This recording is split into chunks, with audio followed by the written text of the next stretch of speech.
All right, Shalom. I want to first start off giving all praises, honor, and glory to Yahweh, Bahasham, Yahweh Shai, Bahasham Rakakwadash.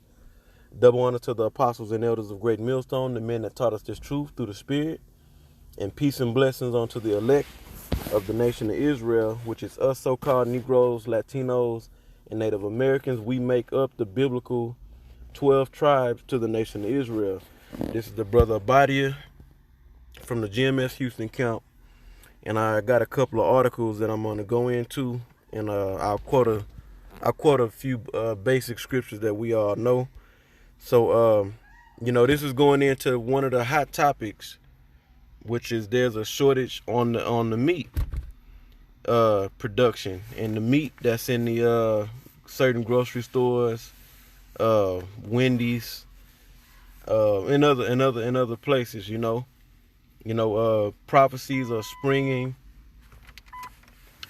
off the pages of the Bible, and this is one prophecy that we can see. The prophecy that there's going to be a famine. Okay, this very well could bring in a famine to America. And we gonna see where this thing goes. I'll say this, play a part in the famine. Because the staple of the American diet is meat.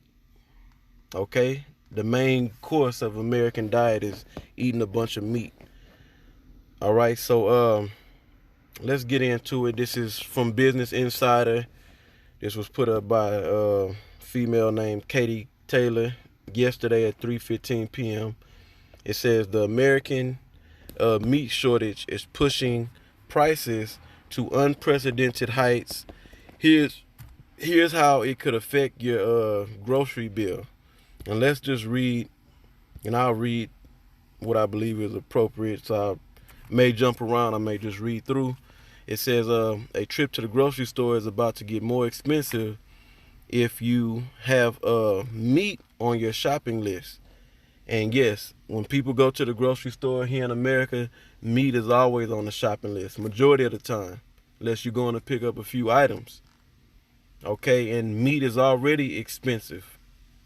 If you go in the grocery store and you buy the different categories of food, the meat, if you buy a lot of meats, that's going to make up majority of the grocery bill. Okay, so let's read on. It says fresh meat prices escalated 8.1% in stores compared to the same period last year, according to Nielsen data for the weeks ending April 25th. Experts expect prices to skyrocket in the coming weeks. So we gonna be on the edge of our seats, seeing how this thing play out, and hopefully this does bring in or plays a part in bringing in a famine here in America. It says as meat processing plants across the U.S. are forced to close due to the coronavirus pandemic, pork and beef prices could increase by as much as 20% compared to 2019, according to a report from CoBank, a cooperative bank that is part of the Farm Credit System. A 20% increase would be an unprecedented price hike, according to Will Sawyer, CoBank's lead animal protein economist. Pork prices have only experienced inflation in more than 10% twice in the last 20 years. So you check that out. This, the price in meat could take a 20% hike, and it's unprecedented. They say the highest it jumped, a meat price hike, it jumped 10% twice in the last 20 years. Neither time did inflation grow to 20%. Let's read this. Pork and beef production has plunged by roughly 35% compared to this time last year, according to the CoBank report. As a result, Sawyer says grocery stores running out of products and price inflations are nearly assured. So this is according to this article, and there's many articles and videos out there going into this hot topic of meat shortages due to the COVID-19. And what I'll do is I'll post the rest of this. I'll post this in the URL in the description box. Okay. Now, this could bring in the famine, or this could play a part in bringing in the famine. Now, like I mentioned earlier, and we read in the scriptures, about a famine to come. Yahushua told the disciples, which became apostles, the 12, that where they inquired, when shall be the end? When shall be thy coming? When is he gonna come back? Okay, his second coming. And when is the end gonna come? And he told him, out of many things, he told him that there was gonna be a famine. Okay. And you also read in 2nd Esdras 16, 18, and 19.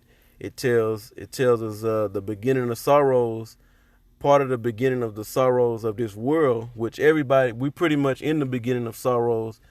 One of those sorrows that's gonna come upon the people is a famine. You see?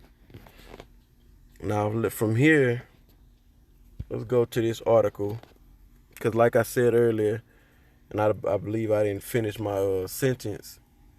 I can't remember, but the staple of the American diet, or the main course of the American diet, is meat. So this is a old article. This is of BBC News. This February the 4th of last year, by Hannah Ritchie. It says, which country eat the most meat? It's just the title. Check it out. Check out the picture. It says, you may have heard of an increasing number of people vow to reduce their meat eating lately, or cut it out altogether. This often forms part of a bid to become healthier, reduce their environmental impact, or consider animal welfare. It says a third of Britons claim to have either stopped eating meat or reduced it. The 2/3, it says, while 2/3 of those in the US say that they are eating less or at least one meat. I'm sorry, let me read that again. While 2/3 of those in the US say they are eating less of at least one meat. So let me see, because I read through this earlier. I want to jump down to something and get to the point, because I don't want to spend too much time. I'll probably put both of these URLs in the description box. Yeah, but this video is really just to push out a couple of articles. Let me see. Okay, I want to jump down to this, so I'm not going to read too much. I just want to make a point out this article. It says, if you go down in this article, who eats the most meat? It says, we see a clear link with wealth when looking at patterns of meat consumption across the world. In 2013, the most recent year available, the US and Australia topped the tables for annual meat consumption. So America, and along with Australia, okay, but let's just deal with America, they're consuming the most meat out of the whole entire planet. And that's one of the reasons, out of many reasons why this is the most unhealthy and obese country out of all countries in the world. You see? Let's see. And that's pretty much it. Like I said, I'll put the URL in the description box. But I want to bring out these these articles. This could definitely, once again, this could definitely be part of what brings in a famine here in America, and even across the world. This COVID-19 it's a pandemic, so the whole earth has been affected by this, you know. So that's pretty much it. I'm gonna close this lesson out, or this video out. And Lord willing, this video really was just, an information video.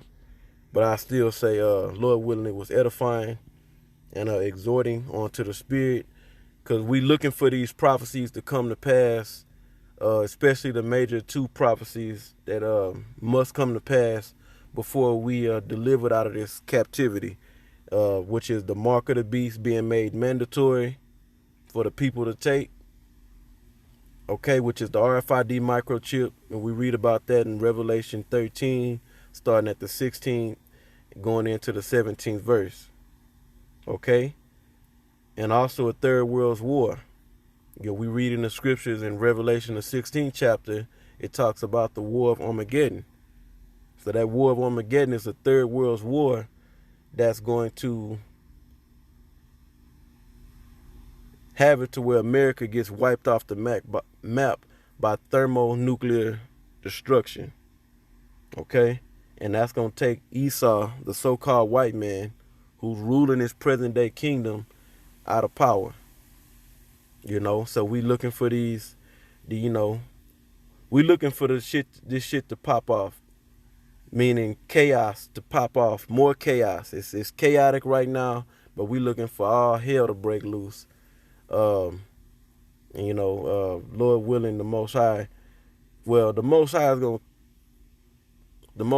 take care of the elect, regardless, because it tells us in Romans 8:20.